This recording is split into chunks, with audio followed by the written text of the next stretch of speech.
Hey, everyone. Welcome back to another episode of the In Between Podcast. And I have such a special guest for you all today. You may remember a few months back, I had the Stay Introverted podcast hosts on the pod. I know you do because I got lots of great feedback from that. Well, I have Steph Laffey, otherwise known as Steph Laffey, on the podcast today. Yes, she's not joined by her partner, but that's also because she hosts 2 other podcasts. So yes, that is 3 in total. I can't wait to find out how she manages that mentally, I just want to say. But anywho, Steph, you are somebody I met on the internet and we've become fast friends and I love it. So welcome to the In-Between again. And this is Steph Laffey. It's an honor to be invited back. Thank you for having me again. I'm so excited for a conversation. I know. I feel like not like so much has happened since we last spoke, but let's see. You turned 30, right? You had your 30th birthday. Yeah. And then welcome to the 30 Club. Honestly, I love it. It's a little bit better, in my opinion, than my 20s because I know who I am. You know, like I'm more confident in who I am as a person and like I'm not like comparing myself to everyone like I was kind of thing. Right. So it's great. But then you also launched your 2 other podcasts. So you were already the host of Stay Introverted, but then you launched the Hey Bestie with your best friend, right? And then you so my online bestie, yeah. Online bestie, yes. And then the Human AF podcast, which that kind of dives more into like the deeper life things. Yeah. Kind of like the stuff that we talk about, like we did on our episodes together. Yeah. So you've been busy, girl.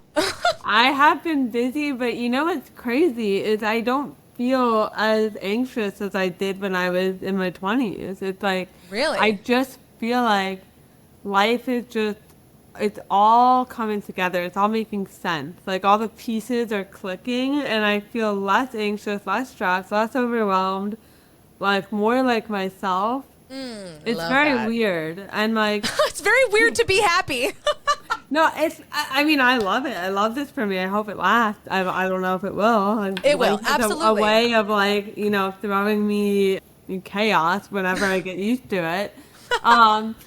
But I don't know. I just feel like I have a lot going on, but also I feel like I somehow have less going on than most people see on the outside, if that makes sense. No, I understand that. So you just kind of felt like overall, once you turned 30, something was in the air. Like you just kind of felt a different level of, I don't know, maybe confidence, but just like, I don't know, general zhuzh of yourself, I guess. Yeah, it was almost the anticipation of turning 30 was freaking me out. Like I was like, oh my God, I'm going to be 30 and now I have to like know all these things and do all these things. And then I turned 30 and I didn't know anything else and I was fine. I didn't die. Yeah, you know, I'm still learning things as I grow, as I age. So, I mean, I'm going to be 70 learning like new things. Like, oh, that's how you open up a savings account? No, I'm just kidding. Just kidding. Yeah, you know what? I agree, and I'm not kidding. I will be 70 trying to figure that out.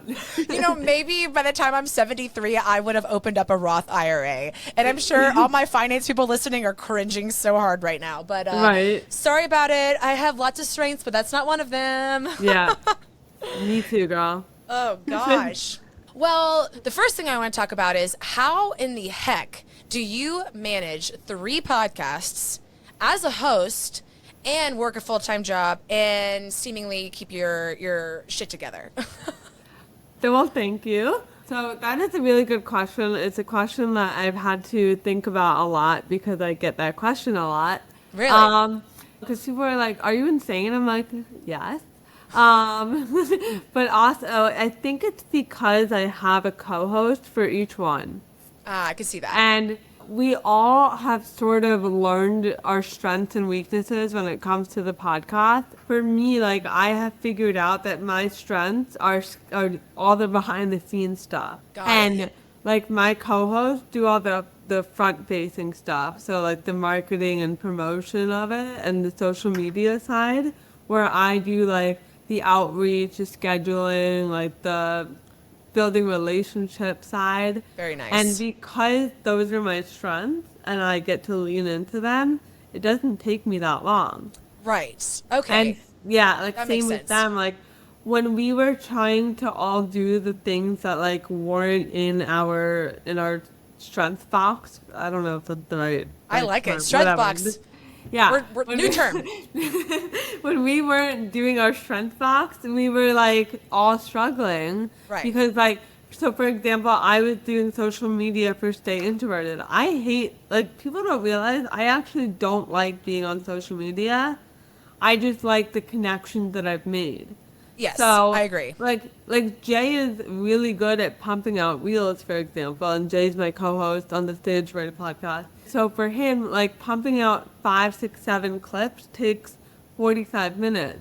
Whereas for me, it takes me like an hour to make one. Like, I don't have that, like, ability. Right. But for him, listening to the episode and figuring out the clip times and the show notes is really difficult. But that's easy for me. Got it. Okay. So once we, like, switched our roles, it was like, it just all made sense. And now I would say, I was just telling somebody today because they were asking about, like, how to start a podcast. I was telling them it really only takes for all 3 podcasts, maybe, I don't know, 10 hours total a week. Max. Really? Yeah. Dang. That is about what I do by myself, but I'm by myself doing everything. So, but but that's really impressive, and I just want to call out that is like not just impressive, but you didn't bring on the other 2 podcasts until you had a better, like, I guess, like, management of, all right, let's rewind here, Jay. I think maybe we could flip, switch, and then, like, because of that, you're able to take on more responsibility, push out more content, do more things that fulfill your heart, your soul, whatever, your energy, and not get burnout. So that's super impressive. Okay, so I have to stop you right there because I can't take credit where credit is not due. Okay. I started the other 2 podcasts before I figured out that I was not doing things effectively. And then I was like, I did hit a wall, and I was like, then you crashed and burned. Yeah, this is not okay. We need to rewind and, like, figure out our roles here. So I definitely, it was not like this, like, 6 weeks ago. But, like, I had to hit that wall and be like, this is not the most effective way to run things. Yeah. Like, let's do a little switcheroo. But that's also really, really impressive to say, because then what you did was you hit burnout, and instead of just, like, spiraling and internalizing it, and maybe you did a little bit, I don't want to assume, but you were like, okay, let's pivot. And you know what's so funny is I feel like here recently, like the past several weeks, pivoting has been like a strong theme in all my episodes. Yes. And I don't even mean for that. It just keeps happening. It's like pivoting and then the power of starting. And you are a great example of, yep, I just started, I brought on the other 2, and then I realized, oh shit, crap, you know, I am, boom, hitting a wall. Yeah. So then we pivot. I just like to call that out because I know there's lots of people who listen who are creatives, or they're going to launch a business, this or that. It's a good reminder that everyone runs into walls and hiccups, and it doesn't make everything crumble or fall to pieces. You just keep going, you adjust. And it's easy for us to be in it and now know that lesson and like, oh yeah, that's just part of like the process. I'm going to keep bebopping. But if you haven't started the process yet, that is very overwhelming and like kind of intimidating. God. Yeah. When I remember, like, when Jay first told me, like, oh, let's start a podcast, like, at the time, like, I really didn't have anything going on that I could, like, say, like, oh, I this is what I do in the online space. I was just kind of, like, I don't know what I was doing at that point. Not really much. But the idea of starting a podcast stressed me out beyond belief. Yeah. And then I just did it. And then it was fine. Yeah, I remember when I did my first episode, it's like 8 minutes long, and I was scared. Oh, I was really? so scared. Oh, and I was my gosh. Hi, this is my first episode, and I don't know what I'm doing. And then, but look, here we are. Like, you just got to start. You just have to start. And it may suck. It may suck, and that's okay. That is okay. Like, you're not going to know. You're not going to change or evolve it, you know, until you try. So lots of development, it sounds like, personal development. And I wanted to kind of call back to our episode when you and Jay were on, representing the Stay Introverted podcast. You were talking about, like, we were talking about how you 2 discovered introversion. Not like discovered introversion like it's a thing, but you know what I mean. We found it. We were first. Fuck off, Carl Jung. Right. Oh, God. We were just bebopping down the street and we saw a club. I'm just kidding. Anyways. I don't know why I said bebop twice now in the past 5 minutes, but that's okay. Great word. It's a new word. My friend sent me one. She was like, skedaddle. I was like, skedaddle. I haven't heard that one It's in a while. a good one. So watch me use that here shortly. But anyways, when you and Jay were talking about like how you found the term introvert or introversion and you identified with it, and I remember you specifically talking about you were always trying to fit into these boxes that really they weren't fitting. You were trying to make yourself fit into something that wasn't designed for you. And I remember you talked a little bit about like partying, not like you were like crazy, but just I was crazy. but you know, but like because you were trying to kind of mask yourself. Yeah. And since we recorded, I have done an episode with one of my friends that was talking about neurodiversity, and she was talking to me about masking, and I've heard that term before, but like really like thinking about what that means, and that's what you were doing, and I'm sure a lot of us do it when we feel I don't want to be super dramatic and say rejected by society, but like I'm sure a lot of us have felt that way, at least to some extent. And so masking is what you do when you're like, well, I'm going to try to fit, even though this isn't who I am. So I just kind of want to talk about, since you have found, hey, I'm an introvert, this is what my energy levels are like, this is what fuels me, this is what energizes me. How has that changed your life? And how, like, has that started any more personal development? Like, how has that journey looked? Oh, yeah. So I think for the longest time, like, you know, I just wanted to be like liked and accepted and loved, and you know, like I wanted people to just like stuff, but I didn't really know what that meant. Like, what, like who is stuff? Like, how can they like me if I don't even know who I am? Like, God. How can they like me if I'm not even sure if I like me because I'm not even sure who I am? Wow. So Very I think deep. that was oh, Seriously. I'm about to get real deep. Just Ooh, wait. I just got goosebumps. Me too. So I think that sort of opened up like this can of worms where I was like, okay, well, the first thing that I know about myself is that I'm an introvert. So what does that mean to me? Like, and then just going down the rabbit hole and like asking all these questions. What does it mean to be an introvert? Well, it just means that I draw my energy from within and I need to recharge and I, you know, like to be with myself sometimes and that's okay. And just giving myself permission to ask more questions and get really curious about like what my introversion meant. And then that opened up even more things like, okay, yes, I'm an introvert, but I also have a quirky sense of humor. What does that mean to me? What does that mean to like to show it off to people? What does that mean to allow that to kind of be the way that I talk and engage and whatever? It just really allowed me to go down all these different little pathways in discovering like who I am. Like another thing is I'm very ADD, and I can relate to that. yeah, and like all of these different things are just little parts of like the whole of like who is stuff. And so I kept getting really curious and like going down all these tangents and rabbit holes, and instead of trying to mask them, as you were saying, or instead of trying to deny them, I started to just allow them to just be, you know? Ooh. It is what it is. Right. Like, and the more that I just accepted and held space for each of these little parts of me that make me who I am, the more easy it was to just not feel like it was all these like little fragmented pieces, but like I was able to show up as like a whole version of myself all the time. So when you say I just allow myself to be whatever this part of me I'm addressing, what do you mean by that? So if you are a really loud laugher, I know that sounds silly, but like let's just go with that. Like you are a louder person. Maybe that's is better. Are you saying like you wouldn't let maybe the intrusive negative thought that's like, ooh, maybe I'm being too much, kind of, you're just like, no, I'm allowing myself to take up space? Is that what you mean? Right. Like, I feel like I'm more aware of when those thoughts happen, but Okay. I'm able to quickly be like, you know what? That's how I don't even know if that process happens anymore where it's like, I'll be sitting in a room, let's say, and like somebody will say something funny, and I'm pretty quick-witted, but I also have no filter, and I like I just say whatever is on my mind, and I don't really filter myself.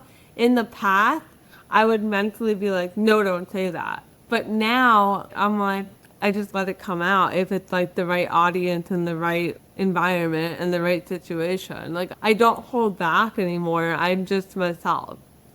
You know, the more I work on myself and like, just, I mean, I've been to this at this point for a while now, but I've seen as all of this progress I've made, personal development I've made, I can stop the intrusive thought before it even starts, before it even spirals. So exactly. You're another person confirming when you work on yourself and you continue, and it's hard, but you keep making efforts, and it's just, you're not going to catch every negative thought at first, but like you try when they happen, and the more you do it, it will start to actually pay off, and then boom. Steph Laffey is over here sharing that's happened for her. Fancy. Yeah, seriously. No, but it's been really good. So like 2 things that just came out of what you just said. So one thing that I've been doing. This is kind of random. This is like this could send us on another rabbit hole. But something I've been doing for the last like probably 2 or 3 months is whenever I notice a negative thought, like it comes through like to my conscious level where I notice it, I try to, whatever I'm having a negative thought about, like let's say it's another person in my spin class, and I'm like, that person is dancing right now and it's annoying me. Like, I don't know. Sometimes, like at 6 a.m., I don't want to see you dancing. Whatever.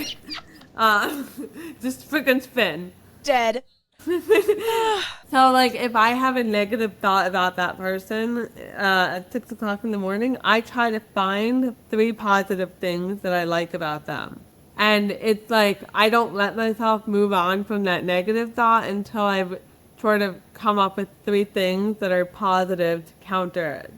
And now, because it's so annoying to have to do that, it's like it's mental gymnastics. I'm like, for every negative thought, now I have to come up with 3 positive ones. Like, who wants to do that? I feel like my brain now just doesn't even take on the negative thought because I don't want to do the work. I'm like lazy. So interesting. That is very interesting. Nice. It's not that I'm nice or positive, it's that I'm freaking lazy and I don't want to do that. Thank you so much for sharing that. It's so different, so cool. And like, it just goes to show there's not one way to like work on this. I mean, mine was not like that. Mine was just constantly like, when I'd have that intrusive thought, I would like try to stop myself and like at least figure out, where is this coming from? Where is it stemming from? Because mine was very anxiety driven, but I'm very impressed with that. So you were like truly training your brain. Like, look, we're going to work harder if we act this way. Interesting. Okay. And that might be easier for somebody to kind of grasp onto, because it's like, so like 1 + 1 = 2. Like it's very, I don't know what the word I'm looking for. It's very visual in a way. Yeah. Mentally visual. A lot of it, like the spin example is probably one that actually happened, because in spin, like one thing that I've been doing is I've been trying to not be on my phone at all when I'm doing something that doesn't require my phone. So like in spin class, like I intentionally put the phone under the bike when I walk in so that I won't look at it. But I feel like if just by making like little changes to like what I'm doing, I'm opening up space in my brain to think about things like that and to work through things like that. So like 45 minutes in a spin class, I have nothing else to think about but that negative thought. So I might as well work on it while I'm riding my bike, you know? Right. Interesting. That's so impressive. Yeah. Okay. So you literally trained your brain, so that helped with the negative intrusive thought pattern, accepting all the pieces of you and not feeling shame, which is a huge thing, I think, in personal development. So I have a question.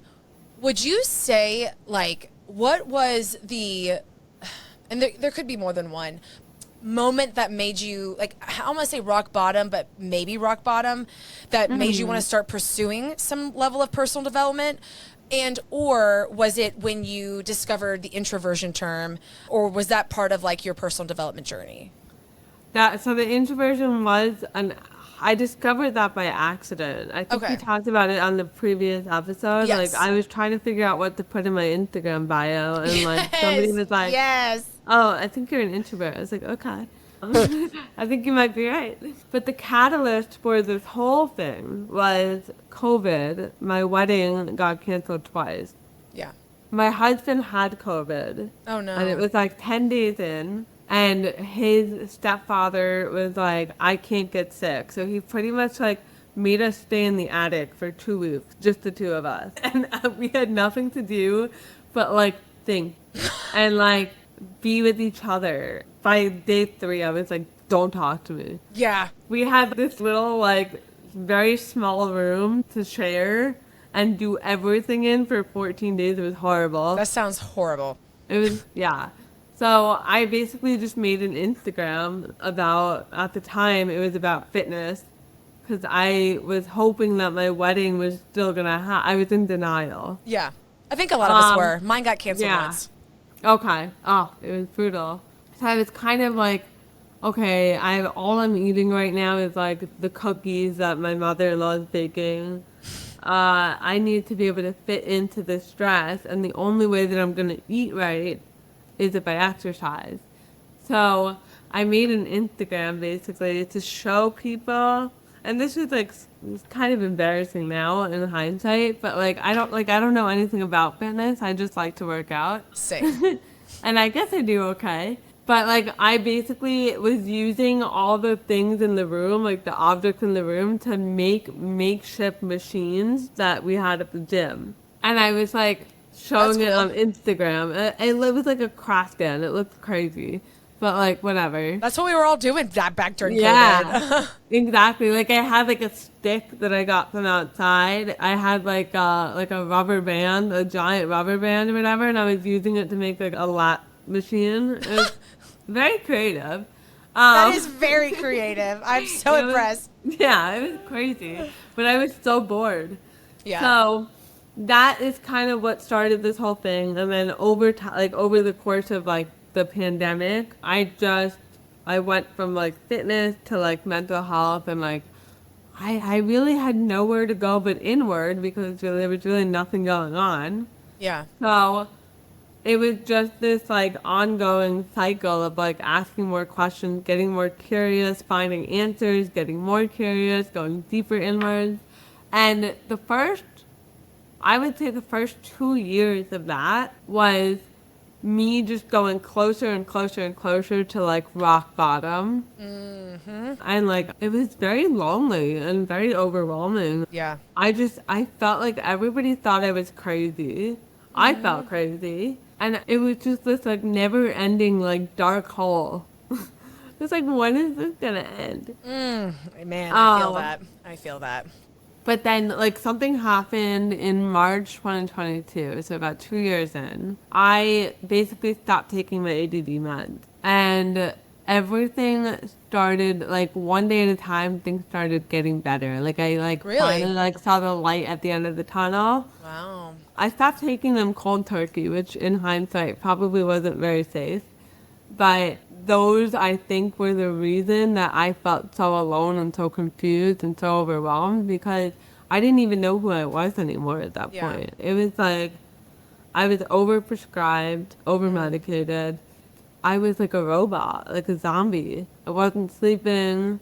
I had my creativity was zero. Yeah. And I could barely like talk. I don't know how I held on to my job the whole time, honestly.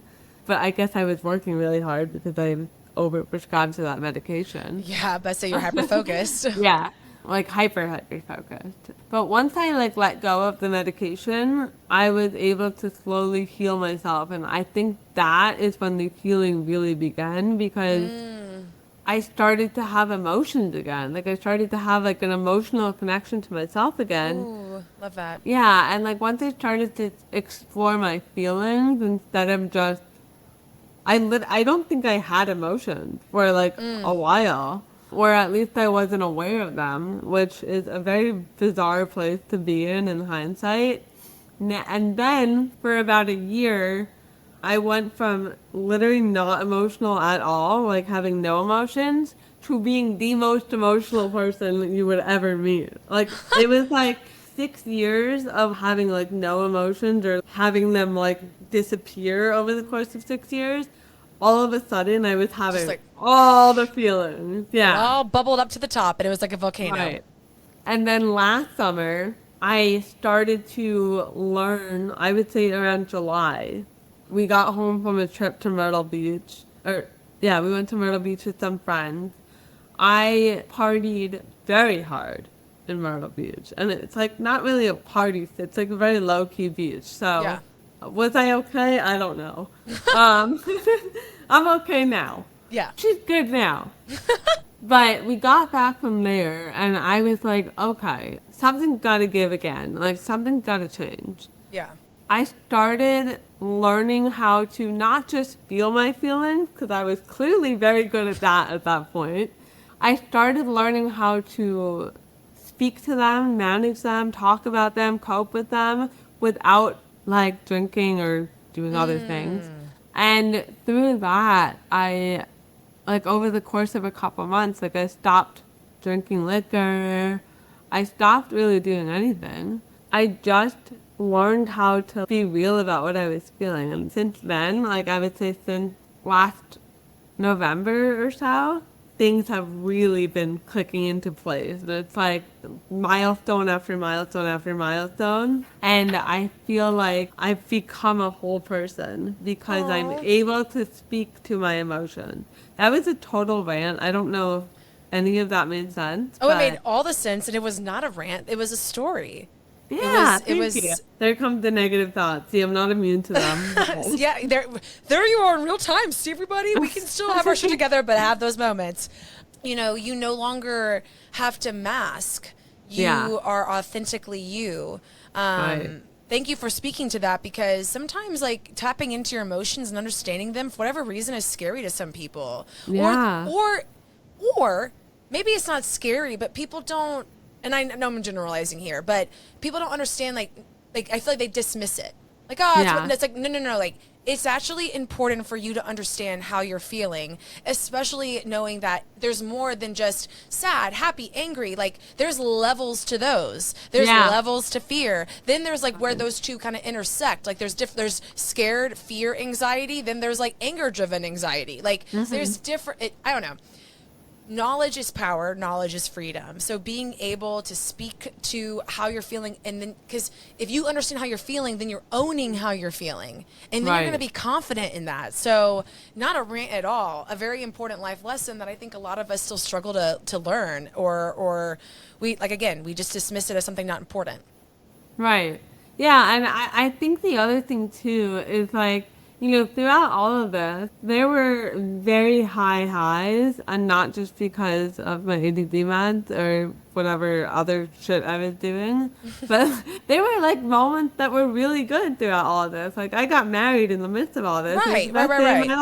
And I had, like, so many great times with my friends, and, like, I got promotions in the middle of this, started my podcast. A lot of good things were happening, and I would have a lot of good days, even though a lot of it was, like, rough.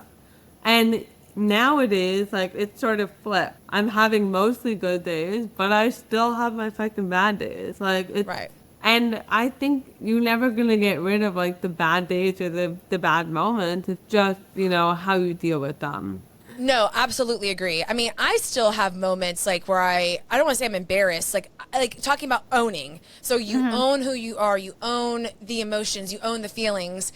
Yeah. I think there's also growth when you can own, like, okay, we've made all this progress, all this development, but, like, we're human, human AF. We still get jealous, or we still get grumpy. We still get irritated. I snap because I'm hungry. Like, gosh, hanger is a thing for Liz Cheney. I'll tell you that right the fuck now. Me too. Same for Steph Laffey. Well, actually, no, Steph Laffey. Steph Laffey gets hangry. Steph Laffey is perfect. Steph Laffey is perfect. Like, she's got a Hollywood star fame, you know. But Hold on one second. I'm so sorry. Yeah, no, you're fine. You're fine. So sorry. My husband's Oh, you're being fine. very annoying right now. He knew I'm recording, and he's like, "There's only 2 crab cakes at the store." I'm like, "You called me to interrupt my Get 'em both. recording about crab cakes? What?" That's Oh my worth it, God. though. That's totally worth it. Sorry about that. Yes. No, So you're back fine. to what we're talking about. So when I was saying like owning, like hanger, all of that, right? The work I've done, like when in those moments where I'm not being the nicest version of myself, you know, or I'm being a little bit of a brat, a bitch, you know what I mean? Right. I can own that more now. And not just own it more, but I don't also spiral into like, well, you suck. Like, you're a loser. You're a piece of shit. Right. Why would you act that way? No. Like like always these very dramatic, harsh, inner negative like thought patterns. So Right. with self-development, not only do you get to own who you are and understand who you are and be able to communicate who you are, you also accept you for every version of you, every level of you, when you're hangry, when you're just being a bitch because you're annoyed, when you're super happy and hyper and maybe everyone else is like, can you come down like 4 notches? And you're like, Yes. no, I'm just happy. Like, I'm just trying to speak to you, knowing you, who you are, Yeah. and is just the most important thing that you can do. And that leads to, what's my favorite two-letter, I did that again. What's my 2 favorite words? Self-love. But seriously, it is like essentially ultimate self-love and knowing who Oh, you yeah. are and accepting who you are and meeting yourself where you are. Absolutely. I mean, I had a meltdown on Sunday. Like a fucking meltdown. We were walking to Whole Foods. But what was cool was in the past, like a year ago, 2 years ago, that meltdown would have taken, I don't know, 3 weeks for me to stop. But That's real. yeah, it was like, oh no, this bitch is melting. Like, Right. but we were walking to Whole Foods. It's about a 20-minute walk from my apartment, and I just got so upset. We went out the night before. My husband like just got on my nerves. I was hangry and hungover, really bad combo. And he said something, and I was like, "Are you fucking kidding me?" By the time we got to Whole Foods, we were like lovey-dovey, Miss like Steph and Sean. Like, he even commented, that was the fastest you've ever, like, stopped and, like, taken a pause. Literally, it was not even 5 minutes. So, I love that. Boom. it's like, it still happened, but I Right. was able to take a deep breath and say, wait, am I actually mad at him? Right. Does he deserve this? And really, no. I don't know if he ever really deserved that kind of, like, I hate you! Like, but, you know, I was able to take a deep breath and recognize, like, am I really mad at him or am I just hungry and hungover? Right. Right. And it turned out I was just hungry and hungover and angry, whatever. All the things. And I wasn't actually really mad at, like, what he said. I was just mad. Right. You're just irritable.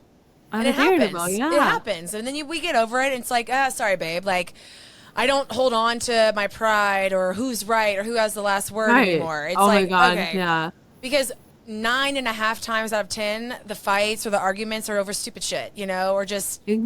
Exactly. It's not what really matters. So Exactly. see, and look at that. It's just, I'm just all about personal development and growth because It's fun. it is fun. And it's very like looking in the mirror. You're going to look in the Right. mirror and like look at the ugly parts of yourself. But like the thing about it is you will learn that the ugly parts are actually beautiful. So Yeah. that's what I it comes love down that. to. know? Absolutely. And what's really funny is like the first 2 years of my personal development thing, because I was like my co-host of the Human AF podcast always says you're spiraling upward, and even though it seems like you're dealing with the same issue over and over and over and over, and it's like you're not making progress, you actually are, but you're just seeing it from like a higher level. So That's a like, good way to look at it. Yeah, it blows my mind when she talks about I it. love She does that. a much better Spiraling job. upward. Yeah. So like even if it feels like you're spiraling, you're actually just reaching another level, and because it's such a big topic or issue or whatever, Yeah. because you're dealing with it again, it feels like a lot. It feels exhausting, but really you're just growing, and it's growing pains. I love that. Right? I was like, Steph. Her name is Steph also. She's awesome. You know so many Stephs. Oh my God, yes. We had an episode of Stay Introverted podcast with another Steph Laffey. That's what I was about to say. thing. I saw that the other day, or today, I think, or yesterday. Yeah. Yeah. Crazy. But I think that, like, because I was constantly spiraling and I was just so fixated on fixing this and then fixing that, and there was so many big, like, huge, overwhelming issues, everybody was like, shut the hell up with the personal development. Like, it doesn't seem like you're getting any better. This isn't fun for anybody. No, I don't know if they were actually saying that or if that was just my negative self-talk. Okay. But all right, probably. Yeah, but probably like the negative talk. Yeah, but like now that you can literally see on the outside looking in, you could see that I really am growing and I am evolving.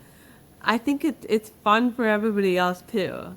Yeah, I mean, I've had my friends like comment on my development. Like, I am so proud of you. Right. I see the growth you've made. Wow. Like, I mean, I don't know. I've always been the kind of person to like people come to for advice and this and this. I've always been like kind of a hyper like theater kid, but to manage that with grace and on top of like my anxiety and all the shit that I went through after my car accident and then getting through my personal rock bottom, which was like major depression in 2021. Right.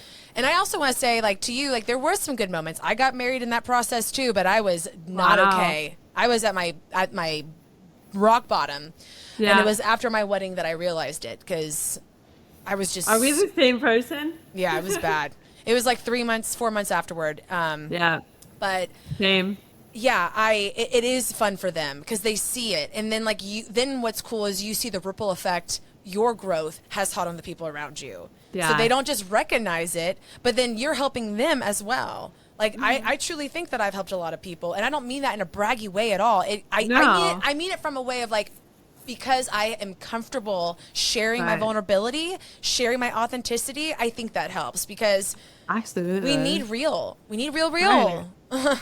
We do, yeah. And I think that like you're leading yourself and in turn you're showing people what's possible when they do it too. Like, I don't freaking know what the hell I'm doing. I'm making it up as I go every single day. I'm just trying to be more at peace. What is my mental peace? And that exactly. And I don't mean like I'm always like, oh, namaste. I mean like, oh, intrusive thought. What is affecting my peace right now? Yeah. Why am I having a negative thought pattern? This is coming from nowhere. Get the fuck out of my head. And then boom, it's out of my head now. Like it's all about making me at peace and so I can do the 1,000 friggin' things I'm trying to do at any given moment, you know?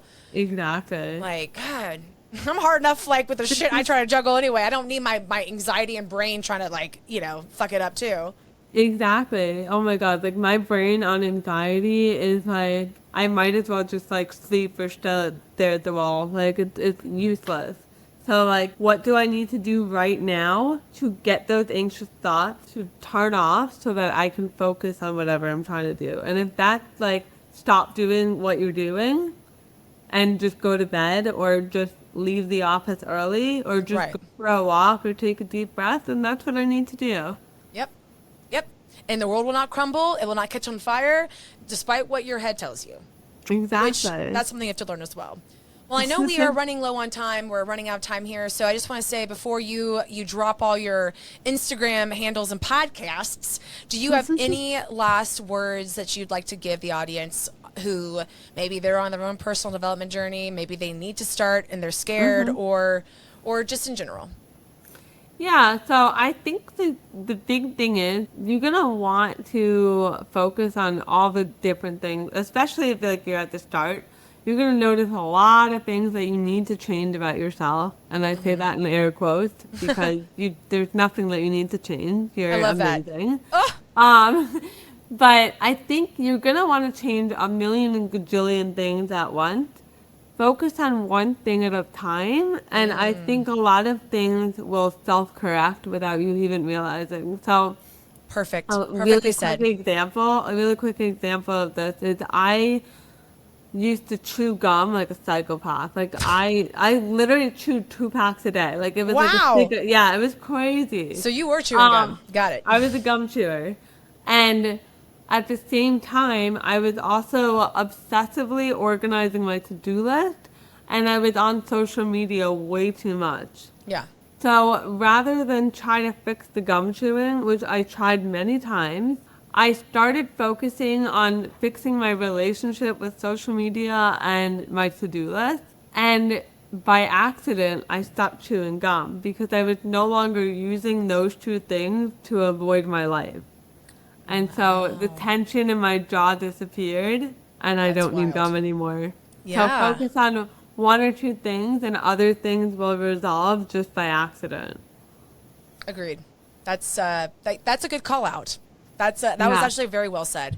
Thank you, Steph, for dropping that. So, all right, everyone, where can they find Steph Laffey, and otherwise known as Steph Laffey? So my kind of catch-all Instagram is probably the easiest. So it's at introspective_AF. There you will find all three of my podcasts. So I have the Stay Introverted podcast, the Becoming Human AF podcast, and the Hey Bestie podcast. I'm mostly on Threads. I'm super unhinged over there. You are so good. Yeah. I'm like, damn.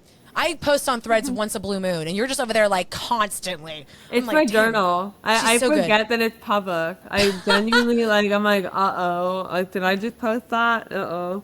I would love to do it. I would love to think so of every fun. intrusive thought I have or stupid comment. I'm like, oh, that'd be funny, but yeah. I don't think about it. I just post it. There you go. Yeah, you guys can find all my clips from all my podcasts on there. The trick is I don't make them. I don't post them. I just look like I do. But yeah, follow me on Introspective AF, and you can either listen to all three podcasts or you can pick your poison and choose one. Yeah, I think you should listen to all three. You're gonna get a different vibe from all three. That's for sure. Exactly. Oh, well, that's great. Thank you so much, Steph. And you and I, Missy, get to meet each other in just a short few months. So I'm super excited about that. Your girl is going to New York City, and I told Steph that she had no choice but to hang out with me at one point. So I'm so excited. It's gonna happen, and I get to meet your mom at things. Yes, you do get to meet my mom. So that's maybe I'll have my mom come too. Oh, okay. Well, we're going to talk about this because I actually kind of love this idea that we're building. Yeah, so we'll make that happen. Okay. Well, thank you so much. Until next time. And for those listening, if you're not doing so already, you can follow me at @InBetweenPod and Elizabeth Cheney _ on Instagram, and the In Between Podcast on YouTube, which this episode will be there, and TikTok. So until then, I will see you later. And me and Steph just want you to, personal development yourself. That was a really bad way to say that. I love it. Let me try that one more time. We want you to love you because you are worth the love. That's a better way to say it. Love it. Oh, gosh. Well, thank you so much, Steph. Thank you.